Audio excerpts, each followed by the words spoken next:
Today I'm going to couple a huge number of oscillators, and then ultimately we'll make that number infinitely large. And the way that you can couple oscillators is through springs, as we did last time on the air track, and we can let the cars move like this. We call that a longitudinal motion. That means that the motion is along the line of the oscillators. And then we have ways that we can oscillate things perpendicular to the direction of the oscillators, and we call that a transverse motion. So that goes like this when the oscillators are like this.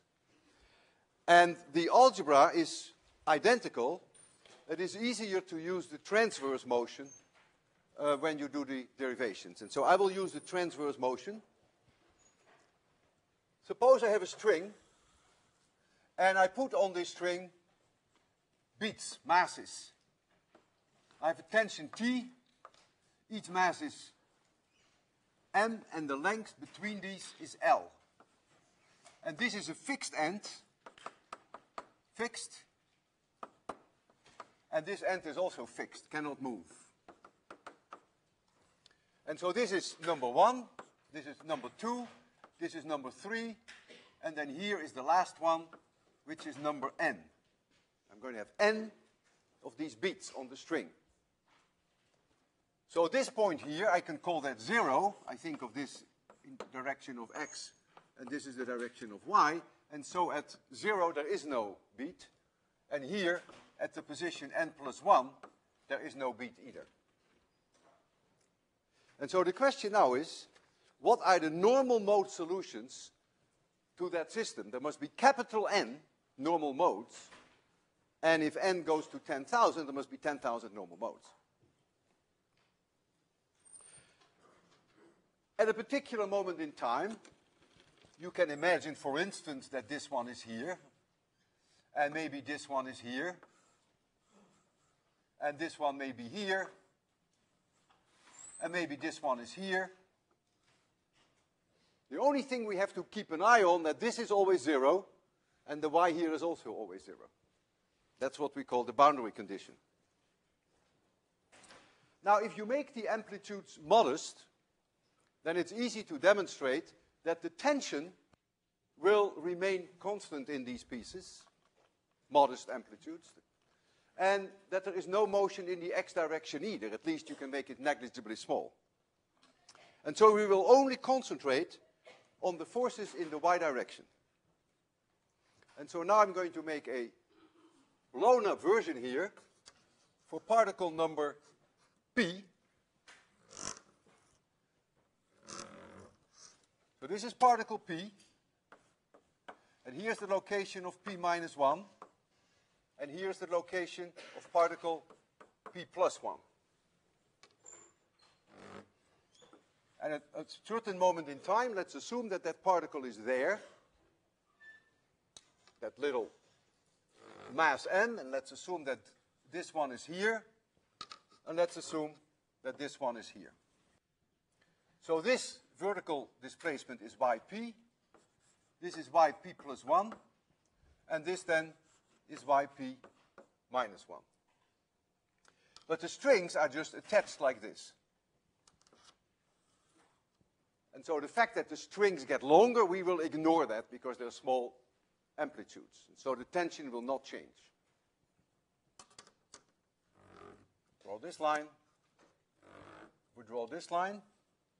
I will call this angle alpha p. And I will call this angle alpha p minus 1. So, the tension is going to be on that point P, on this little mass m in this direction, and there is a tension in this direction, and we will assume that these tensions are then the same for reasons that I mentioned. So I can write down now, for that mass, for that location P, I can write down Newton's second law, and so I get m y of p second derivative, d2y dt squared, of that position P And I see I have one horizontal component, one vertical component that drives it down. That is due to this tension. And then I have one that drives it away from equilibrium. And so I'm going to get minus t times the sine of alpha t minus 1. And I get plus t times the sine of alpha p. But of course I know what the sine of alpha p minus 1 is, because the sine of alpha p minus 1 is yp minus yp minus 1 divided by L. And so I can write here y of p minus y p minus 1 divided by L. And here I have t, the sine of alpha p is yp plus 1 minus y of p divided by L.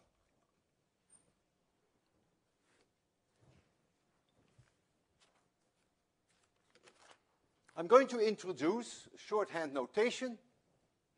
I'm going to introduce that omega 0 squared is t divided by ml. As time goes on, you will get more insight in why we choose that. At least convince yourself, if you have the time, that this is the dimension 1 over second squared, so it has the right dimension. T, by the way, whenever I use this throughout this lecture, is never period. It is always tension. So I will stay away from the capital T when we're dealing with a period. So I can divide m out, and I can rewrite this, so get the m downstairs. And so we now get y of p double dot. And what I'm going to do now, I'm going to take the yp here and the yp there, and I bring them to the left. I have a minus here and I have a minus here. So I get plus omega squared times y of p. And then I'm going to bring the p minus 1 in, and I'm going to bring the p plus 1 in. Notice I have a plus sign here. So I get minus omega 0 squared times y p plus 1. And here I have a plus. Minus minus is a plus. So when I bring that back, I get a minus, but I already have the minus. So I get y p minus 1. And that now equals 0. So that is Newton's second law for particle p. Excuse me?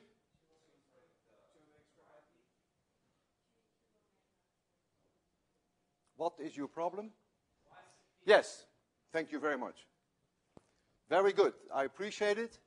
This is a 2 because you have two p's. You have one here, and you have one here. Thank you very much. Okay? Very attentive. So now we have to do this for every single object. So we have capital N differential equations, one for each particle. And the only thing that we have to keep in mind now when we solve it, that y0, which refers to that location 0 there, must always be 0, and that yn plus 1 is also 0. So if I made a sketch, sort of to warm you up to the idea, and I made a sketch for only two particles, so this is number 1, and this is number 2, and this is a fixed end, and this is a fixed end, then you can sort of see that in the lowest normal mode, you're going to see something like this. So this is omega minus, and it's going to oscillate like this. But you can also imagine that in the second mode, which is the highest one, that number 1 is up, and then number 2 is down. So you get this situation, and so they oscillate like this. Just to make you see, I call this little n equals 1, and I call this little n equals 2, n referring to the mode. Mode 1, I will use this n later on, and this is then mode number 2, and there are only 2 modes because there are only 2 particles. So let us now proceed with the equation that we have, and let us write down for this system the 2 differential equations. And so look at this one. We're going to substitute for P first number 1, which is this one. That's one differential equation. And then we're going to put in for P number 2, we get a second differential equation. So if you're ready, then we're going to get y1 double dot plus 2 omega 0 squared times y1 minus omega 0 squared. And then we get y2, that's this particle. And then we get plus yp minus 1, which is plus y0, which happens to be 0, by the way, because y0 here is 0. So now we go to the, and this is 0. Now we go to the second particle, and so we get y2 double dot plus 2 omega 0 squared y2 minus omega 0 squared. And now we get first p plus 1, which is number 3, which is y3, which happens to be 0, because y3 is this point, and that's 0, in this specific case, with only 2 objects. And then we get here plus yp minus 1, and that is, by plus 1 we have 2, that is y1. And that is 0. So these 2 coupled oscillators will have to be solved. And in the normal mode situation, we are clearly going to put this in as our trial function, cosine omega t. They must oscillate with the same frequency omega, otherwise we wouldn't be dealing with normal modes. And so these are our trial functions that we're going to put in these equations, and we will put them in number 1, we're going to put them in number 2, and then we will put them in particle number p.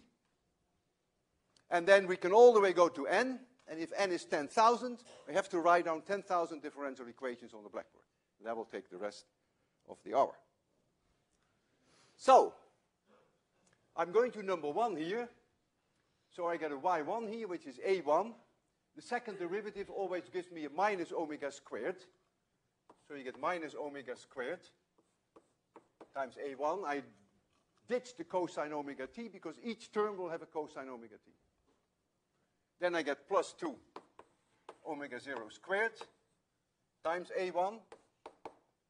And then I get minus omega 0 squared times a2, right? Because now I get a 2 plus a0, which happens to be 0, but I just put it there. You will see shortly why I want to keep it there. I go to particle number 2. I get minus omega squared times a2. Becomes a little boring. 2 omega 0 squared times a2 minus omega 0 squared. And now I have a y3 here. So I get an a3, which happens to be 0, but that's not so relevant right now. And then I get plus a1. And the reason why I started off with 1 and 2, that now you see how we can put it in the piece particle. So the piece particle now is going to be rather easy. Maybe I should do that in color. Minus omega squared ap plus 2 omega 0 squared ap minus omega 0 squared. And now we're going to get a p plus 1 plus a p minus 1. And that equals 0. Also this equals 0, and also this equals 0. And so now you see the differential equation for particle number p. And so you can go on now to particle capital N, and now you have to solve n differential equations. that's a zoo. That's a terrible thing. Now, we will take a shortcut, which is not very rigid, but it really will save a lot of math.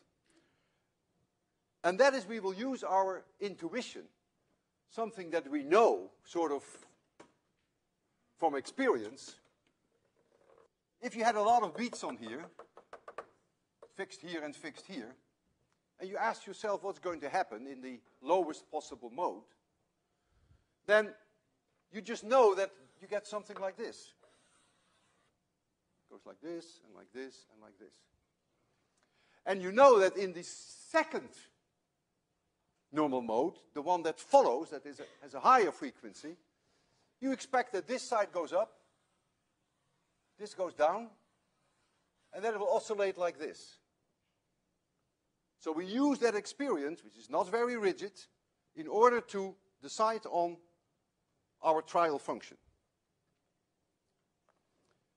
This would be mode 1, and this would be mode 1, and this would be mode 2. And so now I'm going to put in as a trial solution A for particle P, which is in mode N, as in Nancy, this is the mode. I want a sinusoid in there that is always 0 here and 0 there.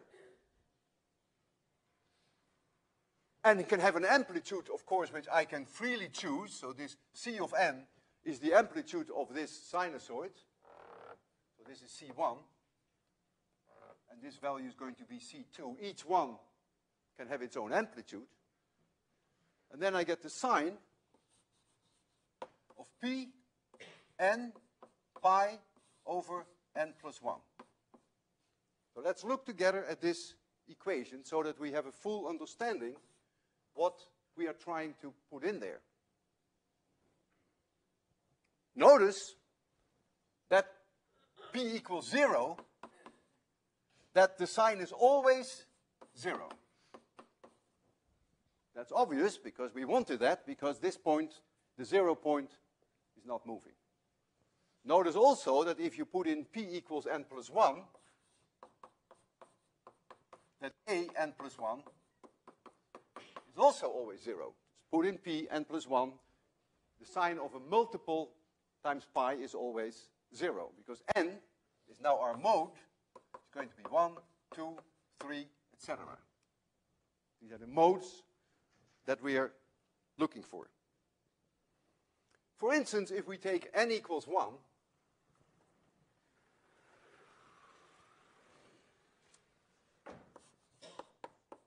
so let's take n equals 1. So we have particles, and they are all in mode 1. So then we get that A, P, in mode 1, would have a C1, which is the amplitude of that sinusoid. And then you would have the sine of n pi divided by n plus 1. And you can indeed convince yourself that that is exactly this sinusoid with an amplitude C1.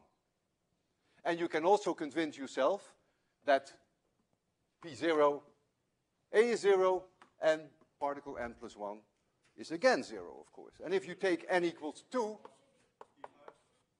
excuse me? Yeah, boy. Yeah. The n is a p, right? Thank you very much. Is that what you were saying? Is that what you were saying? Yeah, thank you very much. Today is not my day. Yeah, that is a p. So for particle number, when p is 0, you see this goes to 0, and when p is n plus 1, this again goes to 0.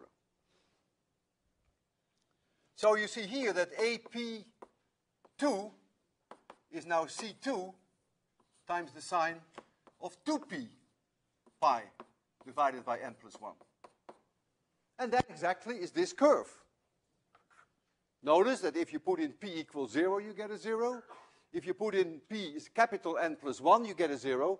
But you will also find now a 0 precisely in the middle, when p is capital N plus 1 divided by 2. And so that is the consequence of the introduction of this function. And of course, the ratios of the individual p's for a particular mode, take for instance mode number 1, when the system is oscillating like this, the ratios of the amplitudes of the individual p's is then given by this sign. P1 has its own amplitude, P2 has its own amplitude, P3 has its own amplitude. So P1 will be here, P2 will be there, P3 will be there, P4 will be there, and so on. And so then the amplitude first goes up, and then the amplitude goes down again. But now comes the question, what is omega n? What is the frequency omega at these normal modes, n equals 1, n equals 2, n equals 3, n equals 4, and n cannot go all the way down then to capital N. And for that, we have to return to this equation. And I'm going to write it now slightly differently. I'm going to take the a's to one side. So I'm going to write down here a p plus 1 plus a p minus 1 and divide that by ap,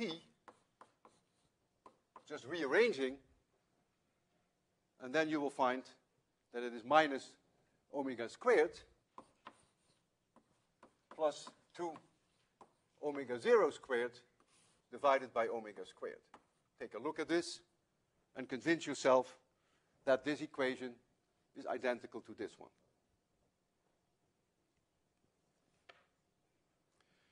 If you look in French, French will take you from here one step further, which is pure trigonometry. And I decided not to go that route, but you can use the values for AP that we have defined, namely this one.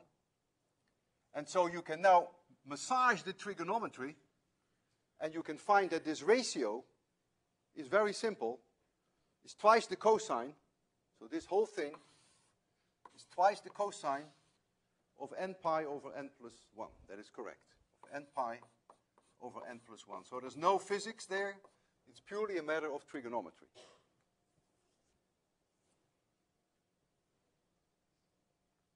We can now put an n here, a Nancy, because we know now that we are going to get solutions as a function of the mode number n.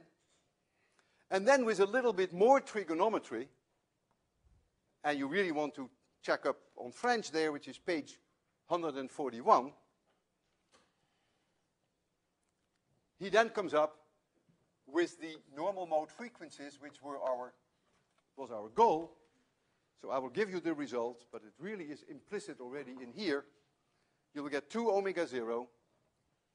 The result is by no means intuitive, times the sine of n pi divided by 2 times n plus 1. And of course, I'm going to look through that result with you. As of now, it looks very opaque. So this then is the solution to omega n.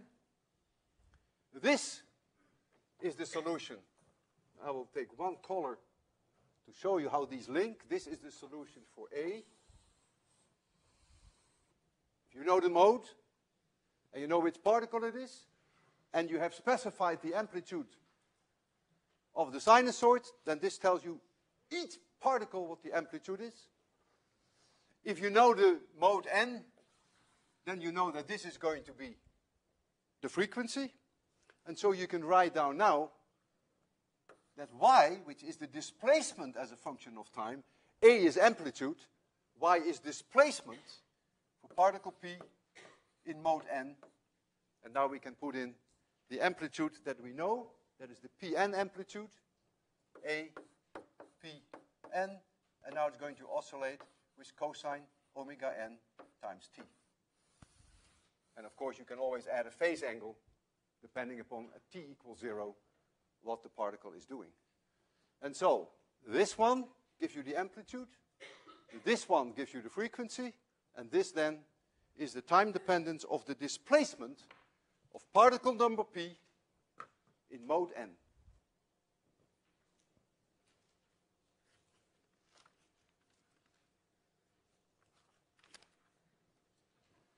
What I want to do now is to take a specific example, which I also will try to demonstrate, which will give you tremendous insight. We can actually do it on the left here. Because this is all very opaque, but when you see an example worked out, and you see actually how it oscillates, then it comes to life.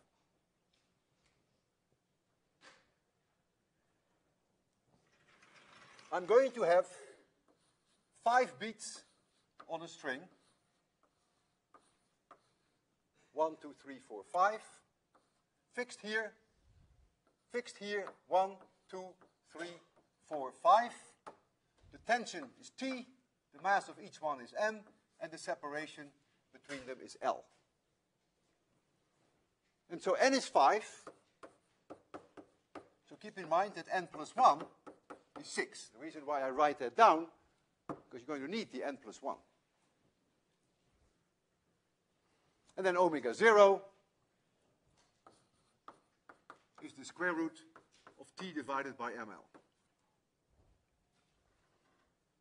So I'm interested in knowing what the frequency is in the lowest possible mode, which is going to resemble something like this.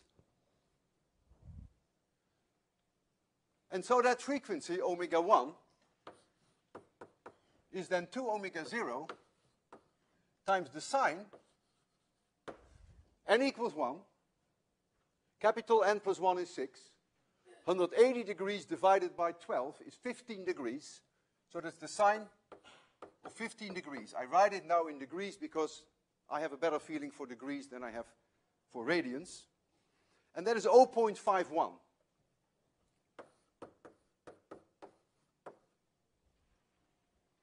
I now go to omega 2, and I get the same thing, except I get 30 degrees. So I get 0.5. I get exactly omega 1, omega 0.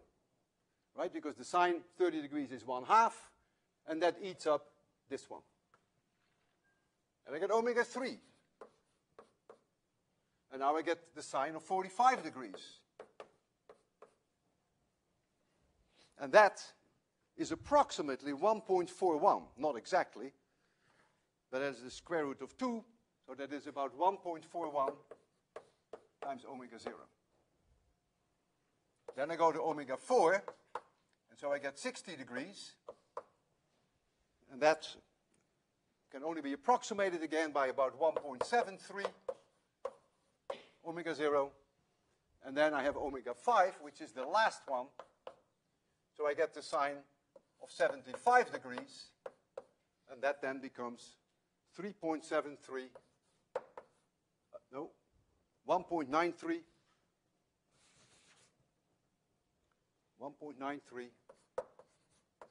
times omega 0.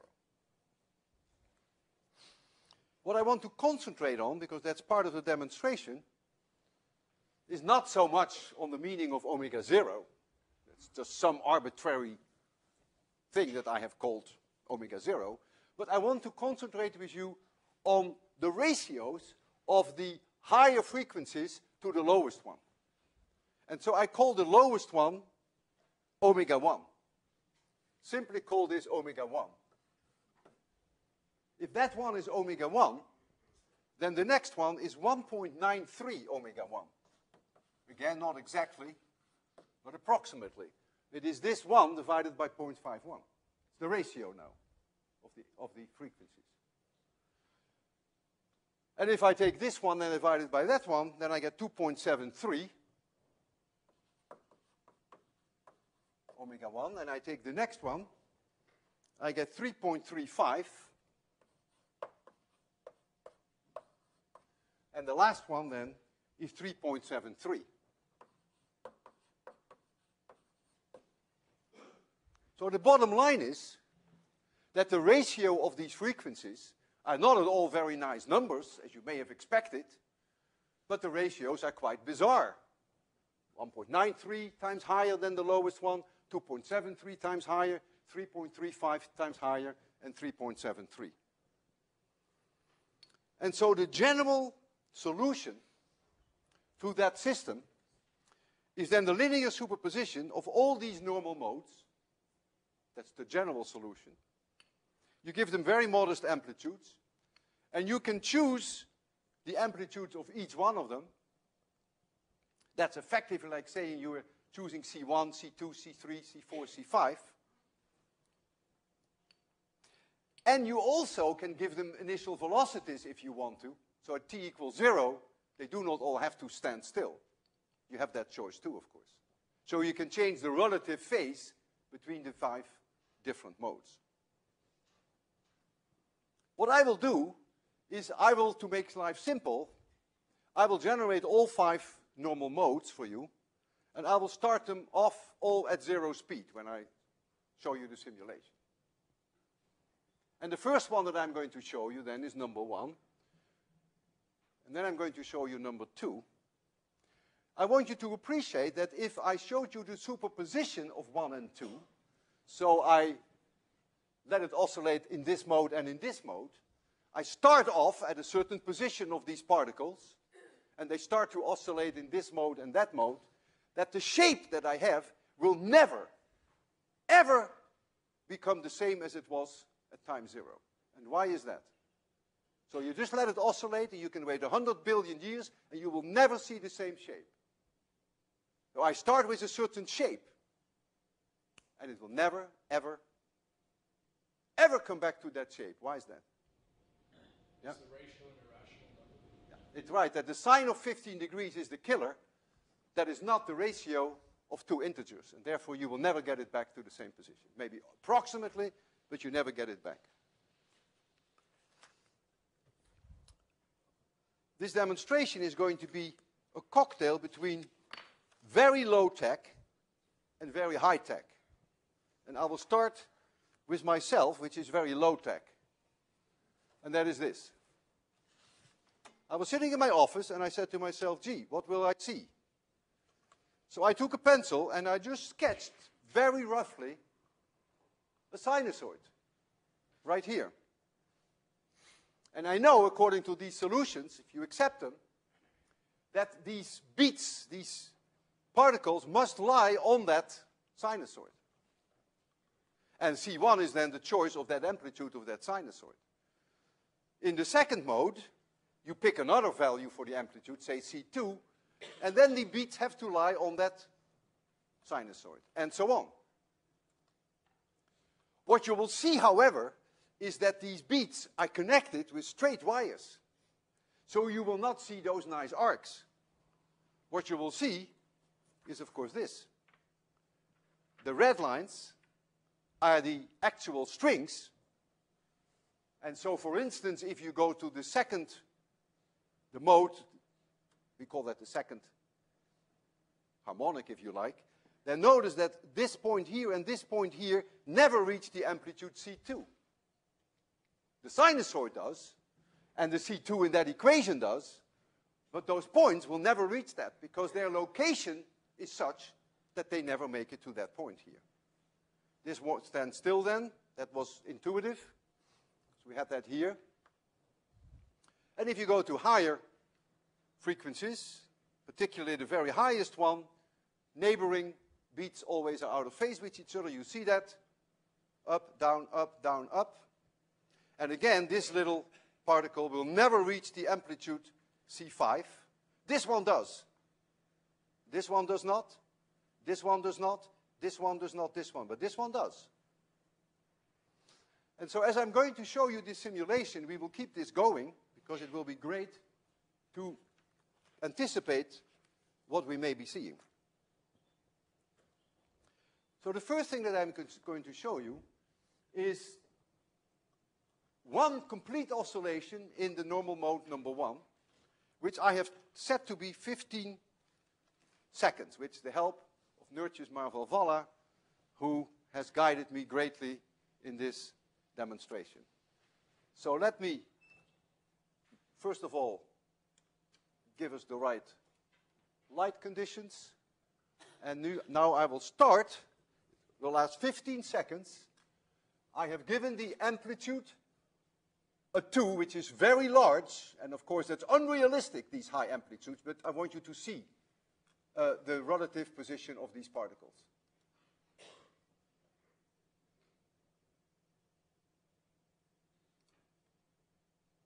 There we go. Now you will see it will make one complete oscillation. And that, of course, is no surprise. If I clicked only once, it will stop now, and that it will be. If I click twice, it will start again. No, thank goodness it only did once. Now, I'm going to show you the second one. And I give it the same amplitude. So C2, I give it 2. And I want you to count how many oscillations it makes before it comes to a stop. It will again be exactly 15 seconds. And so we will have to agree that the number of oscillations that it makes is now 1.9.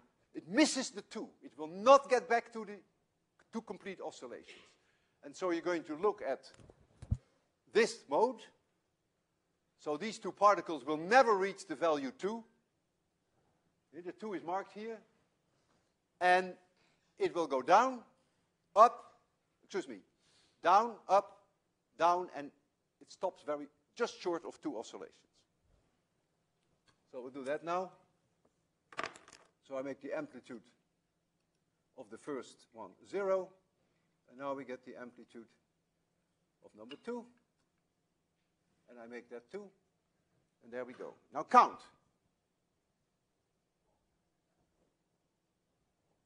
There's 1 oscillation,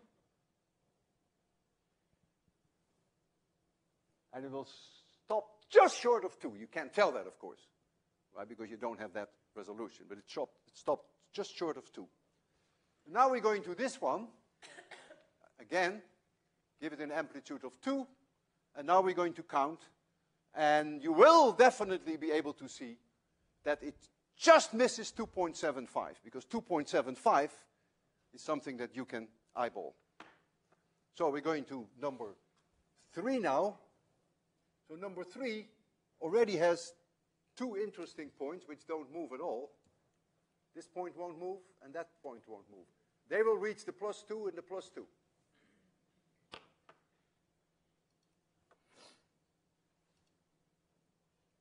Zero, and we get a 2, and there we go.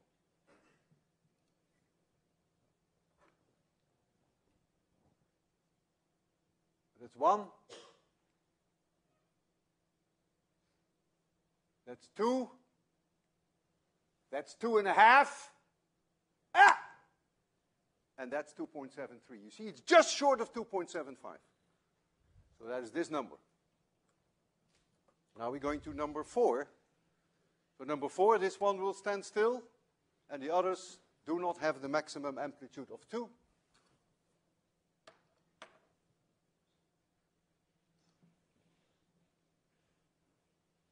So again, count. The 2. There we go. 1. 2. 3. And it stops there. It stops at 3.35. So now the last one, before we're going to cocktail them, that's this one. So again, this point will be +2. So this one will never reach that, but this one will reach the +2.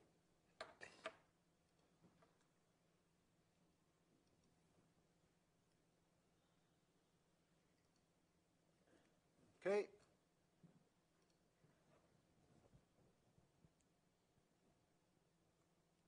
One. You see that it doesn't make it to 2, it doesn't get that high. 2. 3. 3.5. And it stops. Just under the 3.5 it stops. Sorry, just over the 3.5 it stops at. Sure, this would have been 3.75. It's just under there. Now I will cocktail for you 2 and 4. If I cocktail 2 and 4, then this point will stand still. And this, of course, is going to be starting up, and this will start up because I give them both the same amplitude. I will not go to +2 now, but I will make it +1. Otherwise, you get too large values, and it becomes a little bit unrealistic in what you see there. So I'm going to give number 2 a 1 as amplitude, and I'm going to give number 5 a 0, and number 4 also a 1. And now already you're going to begin to see that the motion that you're going to see becomes already sort of a little bit chaotic, a little erratic. So it's a superposition now of 2 normal modes. This one, which I start off at a 1 here, and this one, which I start off as a 1 here, and at t equals 0, I release them both with 0 speed.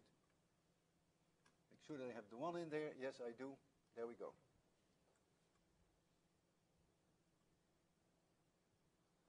So this motion is already not so predictable, but it's still sort of symmetric for obvious reasons because this one stands still. And now what I want to do is start them all 5. Now, if we start all 5, the start will be very asymmetric because look, particle number 1, positive, because I set them all off positive. Positive, positive, positive, positive, positive. So it will start up very high. Now look at the number 5. Positive, negative, positive, negative, positive. So number 5 will start very low, and number 1 will start very high. And then when it starts to oscillate, it will take more than the age of the universe to come back to that same shape, but it is extremely erratic. You and I, no one can really relate anymore to what's going on. And it is even impossible to imagine that the motion, in a way, is very simple, namely the superposition of 5 very well behaving normal mode solutions. It is a linear superposition of 5 very simple normal mode solutions, but the net result is total, utter chaos. At least that's the way it appears to us. But it can be dissected into 5 very simple modes.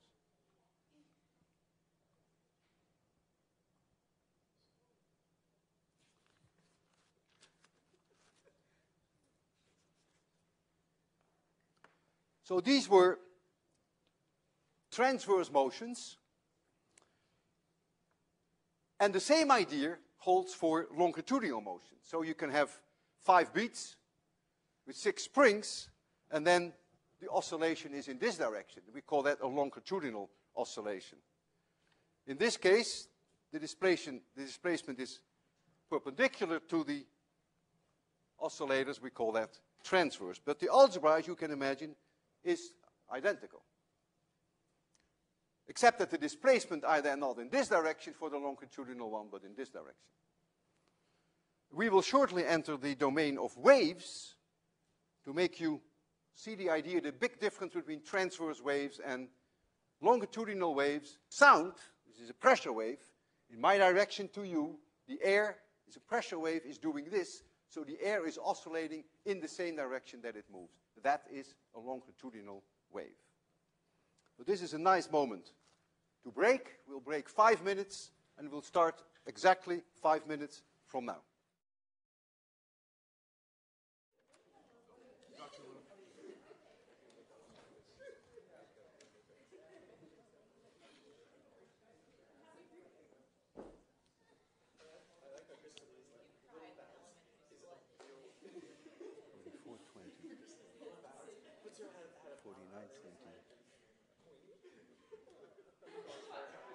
All right. Thank you very much for the performance. That was prearranged, by the way. So we are now ready to make the step to continuous medium, whereby n goes to infinity. Well, you can argue that it goes to as many atoms as we can line up on a string. It's close to infinity. And it should not come as a surprise, of course, that now you're going to get that the entire string, which is now continuous mass, so you no longer have individual beats, that the entire string is now going to oscillate as a sinusoid in its lowest mode. So this is n equals 1. And then it's going to oscillate like this for n equals 2. N equals 2. And n equals 3. Going up like this, and this goes like this. That should not come as a surprise. I will not pursue that today. We'll get back to that later. What I want to mention, though, what is interesting, and that is that the ratios of these normal mode frequencies will now be 1, 2, 3, 4, 5, and so on. So now you get that the second mode is twice the frequency of the first, which is what we didn't have there. That's the big difference between a number of n which is finite and an infinite number of these oscillators. What I want to pursue today, I will get back to this in the future. What I want to do today is to generate a disturbance in a medium which has an infinite number of coupled oscillators, which is a string, to generate in there. So I take a string and I wiggle the end, and then I want to evaluate with you what's going to happen. And so for this I need some assistance from someone. Nicole, would you mind? Just hold this firmly in your hand. Now most of you may think that this is a spring with a P as in Peter, but no, it is a string with a T as in Tom. You will see that. I'm going to use this as a string. I'm going to put tension on it, T, which is what we needed also for the n-coupled oscillators. And the amount of mass that we have, we express that normally in terms of the mass per unit length. Remember, in the other case, we had little m divided by L. Well, we call that now mu. So that's how much mass per unit length we have. And what I want to do now is just shake my hand, and then you tell me what you see. You ready? There we go. Are you ready, Nicole? What did you see?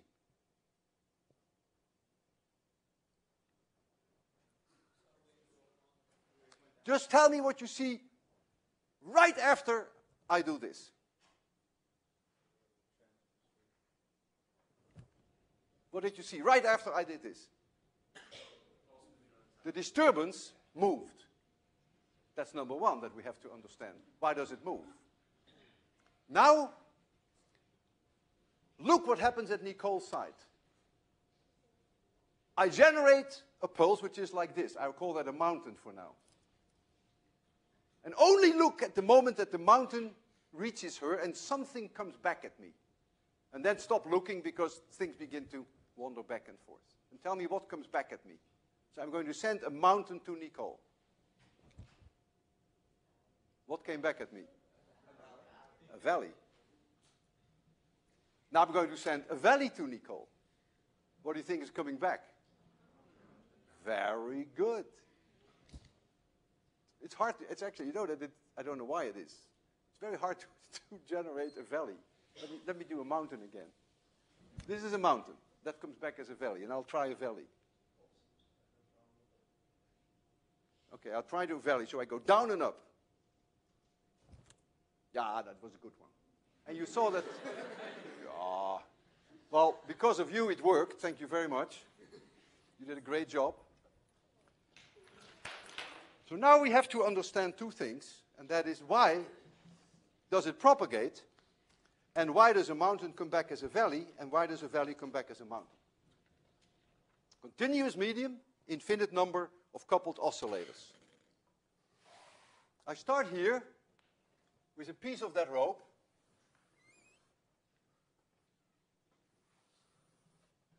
Let's call this position X. And I call this position X plus delta X. I call this Y.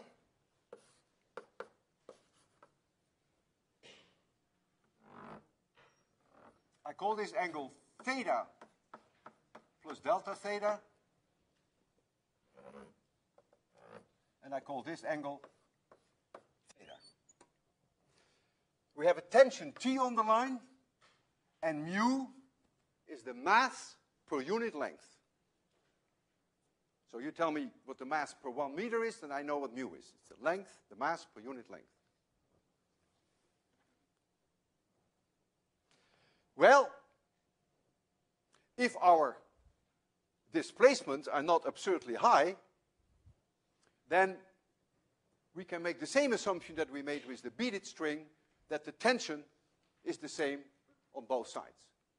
It's an approximation, but for modest amplitudes, it's a very reasonable approximation. So we have a T here, and we have a T there, and they are then, to a reasonable approximation, the same. Just like with the beats, for modest amplitudes, we don't have to worry about motion in the x direction. The only thing that matters is the motion in the y direction. So I will concentrate exclusively on the motion in this direction, which drives it back to equilibrium. And so f of y on this segment is then minus t sine theta, because this component is down, minus t sine theta plus t sine theta plus delta theta. Because this component in the y direction is driving it away from equilibrium. But for small angles, and we have to have small angles, otherwise all our assumptions are wrong, t's are not the same.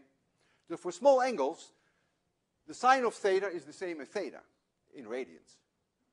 And so this becomes a theta, this becomes theta plus delta theta, and so this thing becomes t delta theta. That's an approximation for small angles. Now I will apply Newton's second law. The amount of mass that is in here is dm. And I will calculate shortly what dm is. It's a little bit of mass.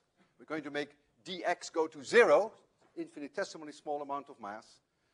And so that mass times y double dot must now be this force that we just calculated. So it must be t delta theta. But what is dm? Well, we know that the length of the string is delta x, so dm must be delta x times mu, because mu is the amount of mass per unit length, and if my length is delta x, then dm is mu delta x. So I can write this now as delta x times mu times y double dot equals t times delta theta.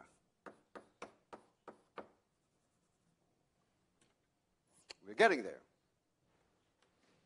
Now, since we're in the limiting case, we're going to make delta x 0. The tangent of theta, so that's becoming then this direction, the tangent of theta is dy dx. Right? That is dy dx. And the reason why I use partial derivatives is that I think of it as the time not changing. At any moment in time, this is dy dx. That's the only justification for the partial derivatives.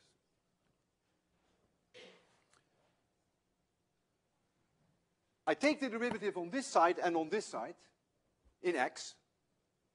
So the left side, I take d tangent theta dx, and I do it on the right side. Now the derivative of the tangent of theta, of the function, is 1 over the cosine squared of theta. That can't take you more than 20 seconds to confirm that. You can do that in many different ways. So this is the derivative of the function itself. And then, of course, I have to multiply it by d theta dx. Because I take the whole function derivative in dx. And so here I get then d2y dx squared. But for small angle approximation, cosine square of theta is 1. And so I'm going to substitute now this result into my differential equation.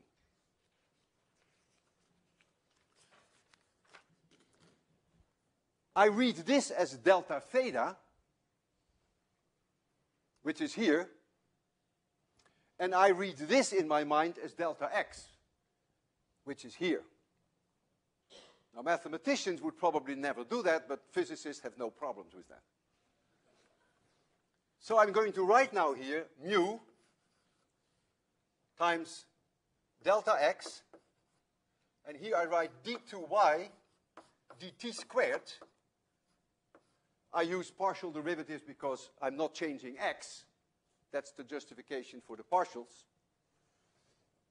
And now I get t, and now this delta theta, I'm going to write for it this times delta x.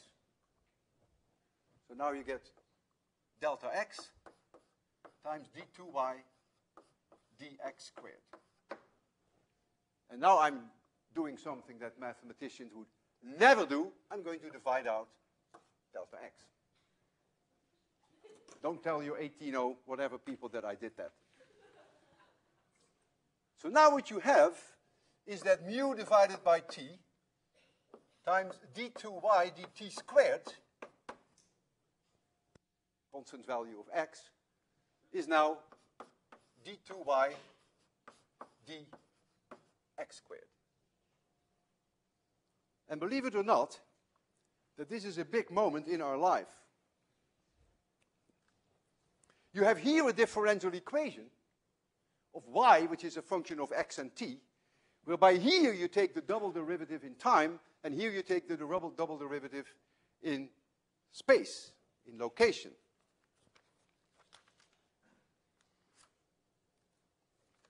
What is a possible solution to this differential equation? You can just see it. By looking at it, you immediately see what the solution must be. Any function, any single valued function, you can come up with any one, I don't care with which one, any single valued function of x plus or minus a constant times t will satisfy this differential equation. Just look at it. You can see immediately that it works.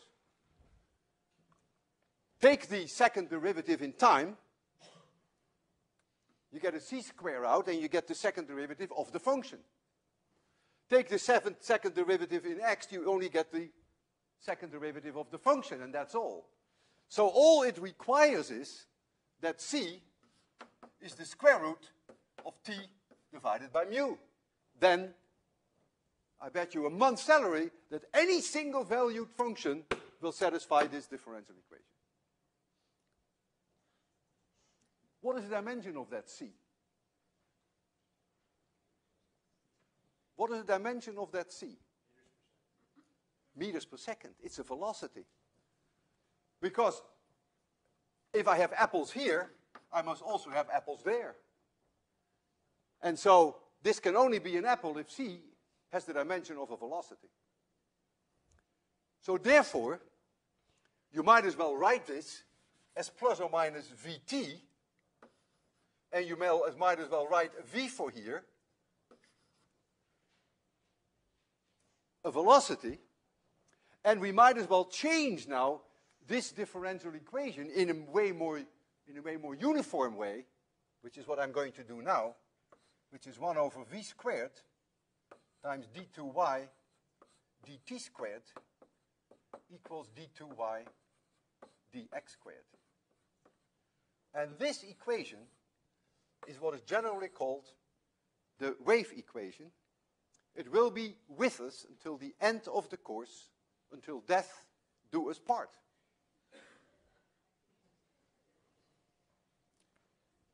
It is really a big moment because you're going to see this equation many times for many different systems, but now you have seen it being derived for this very specific case. Let's now evaluate the meaning of that v. Well, if I have here x, and here y, and I pick just a function. It could be a sine, could be a cosine. I pick one that is way more imaginative. I pick this one. That's my function.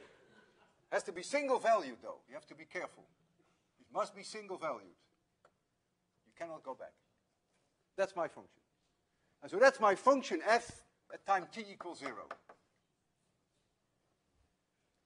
Let us take for v always a positive number for simplicity. I'm going to call it even speed. Speed is always positive, right? And I want to know now, if I look a little later in time when there is a minus sign here, what that function looks like. So at t equals 0, I gave it to you. What will it look like a little bit later in time, if there's a minus sign there? Any suggestions? The function has shifted in what direction? Use your hands. Who thinks it's in this direction? Who thinks it's in this direction? Very good, it's in this direction. So you will see, a little later in time, you will see it here. And what is it doing? It is moving with speed v in that direction. Now we're going to evaluate the plus sign. What will happen if we now look at the function a little later in time, it has moved in this direction, and it's moving with speed v in this direction. So now you can look through the meaning of this equation. You now understand why, when I wiggled here, why the string had no choice. It must propagate that function that I generated, and it must propagate that with the speed square root of t divided by mu. We derived the speed of propagation for that string. Mu is the mass per unit length. T is the tension. If I asked you, is it obvious that the higher tension gives you a higher speed? Maybe. Is it completely obvious to me? Sort of, not quite, but yeah, I accept that. Is it obvious if I make mu large, that I make it a very thick, very heavy per meter, that the propagation speed is lower? Yeah, maybe. Now that I know the answer, I would say, yeah, it's quite obvious, but it's not so trivial. So in any case, we have derived two things. We have derived that there is such a thing as a speed, but we even have derived the speed itself, the square root of t over mu. So if we had done the experiment again with a higher tension, then the pulse would have moved faster. But now, there is something else that we have to explain. Why on earth is a mountain coming back as a valley, and why is a valley coming back as a mountain? And that now is the result of boundary conditions. Some people who have lectured 803 make a very simple statement. They say 803 is only about two things: this equation and boundary conditions, and all the rest follows. It's quite accurate. So we have here the string that Nicole and I were holding, and here is the end. That's where Nicole was. I hope I spelled that correctly. And we know that that end must stay fixed, cannot move. I'll put the line a little lower. I'll put it here. This is the end. And my pulse came in. This is the pulse. And let us evaluate the moment in time that this part of the pulse reaches Nicole. You ready for that?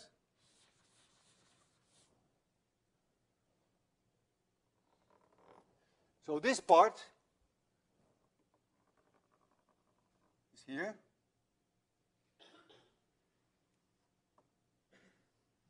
And the part that, yeah, maybe it's in heaven, is here. I have to make this a little steeper to make it look alike. Make it a little steeper. And this, yeah, who knows what happened with that? But Nicole knew very well that this point cannot move. Therefore, she very sneakily, without telling you and me, generated a pulse that came back to me, which made sure that at all moments in time, this point stood still. So at this very moment in time, she must have generated a pulse which had this displacement, so that this part is exactly the same as this, and so that her hand stands still. But she must have done that at every moment in time. She must have done that when this part arrived, when this part arrived, when this part arrived, when that part arrived. So that means she must have generated a pulse on her side that is a valley that now looks like this. So this part is here. And at this moment in time, all she has to do is generate this pulse.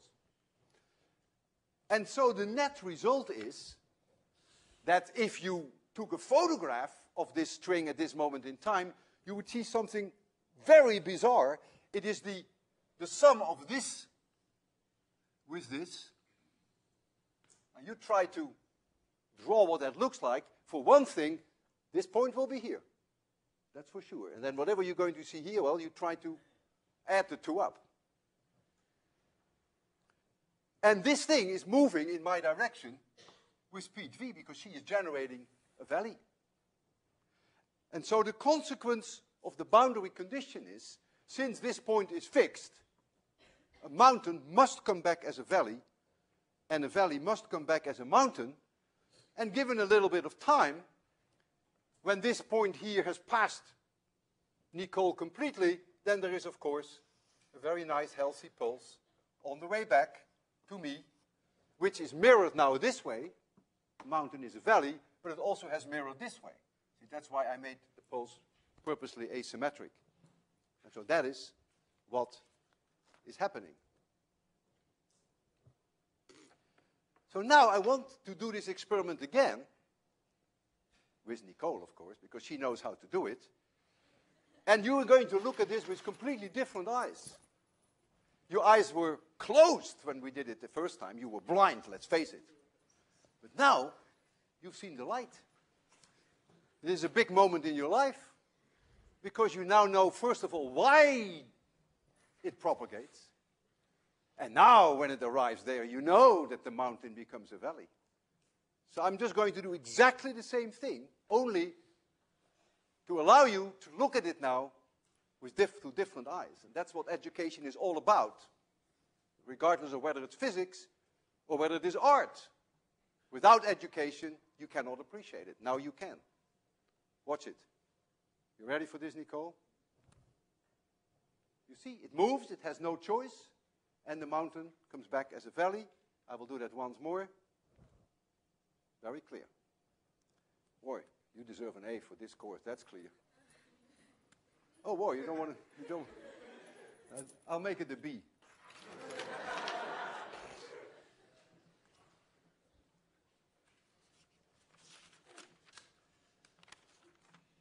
I can change the boundary conditions. I don't have to keep this point fixed. And I can do that in the following way. Here is my string. I have here a metal rod. We put oil and grease on it so that it's completely frictionless in this direction. And we mount here a massless ring. Massless. But the tension, of course, is there. And mass per unit length is mu. None of that changes. But here is a massless ring, and this is a rod with zero friction. Those are very different boundary conditions. This point can now move up and down. And it will. However, the shape of that string right here is now very special. At all moments in time, what will the shape of this string be when we photograph it? No matter when you photograph it. You can photograph it before the pulse is there, after the pulse is there, at any moment in time. What will this point look like? It comes in at 90 degrees. dy dx, if this is y, and this is x, at that location, dy dx must be 0. If it were not 0, so this would be 0. This would be 0. This is 0. This is 0. This is 0. That is all 0. If it weren't 0, if it was this, then there would be a force on this ring, because the tension would be in this direction, but the ring has no mass. And so the acceleration of the ring would be infinitely high, which we don't allow. So therefore, in the extreme case that you can go to this situation, you will now see something very different. You will see that the string at all moments in time will have to be like this.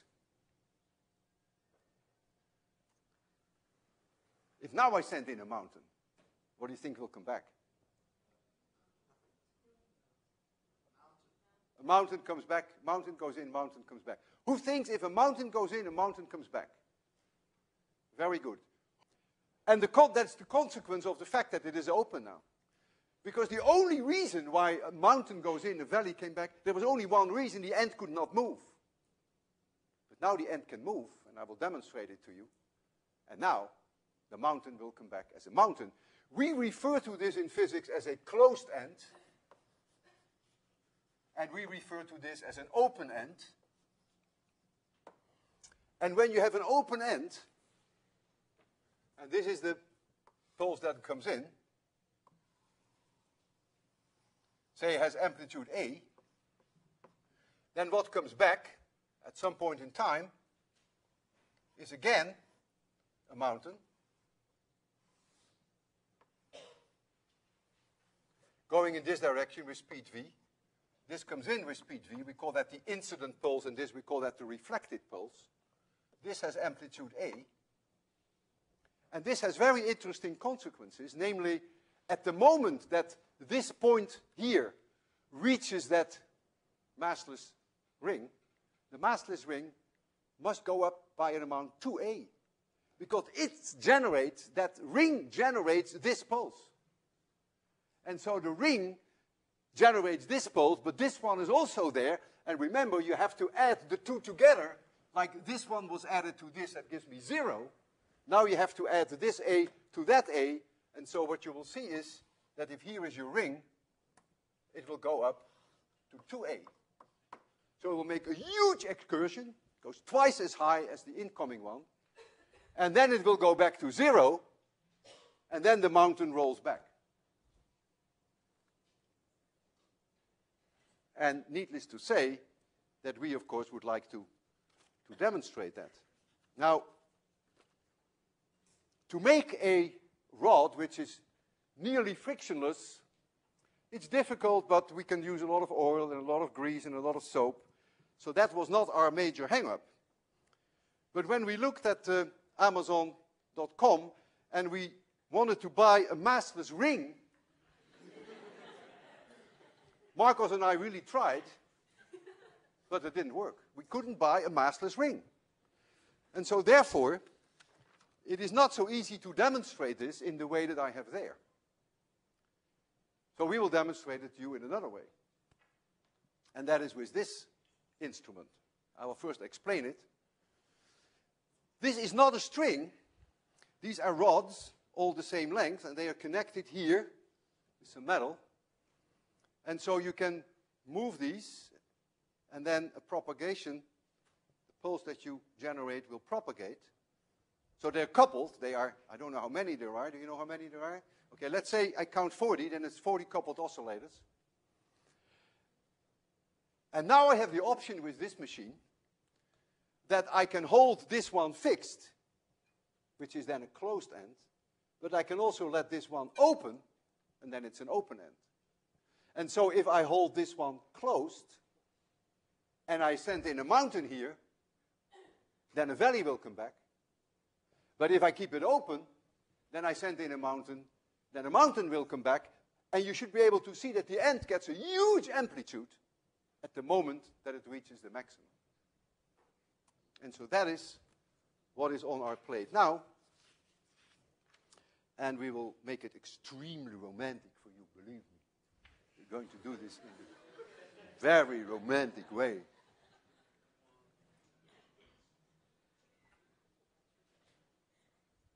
I told you.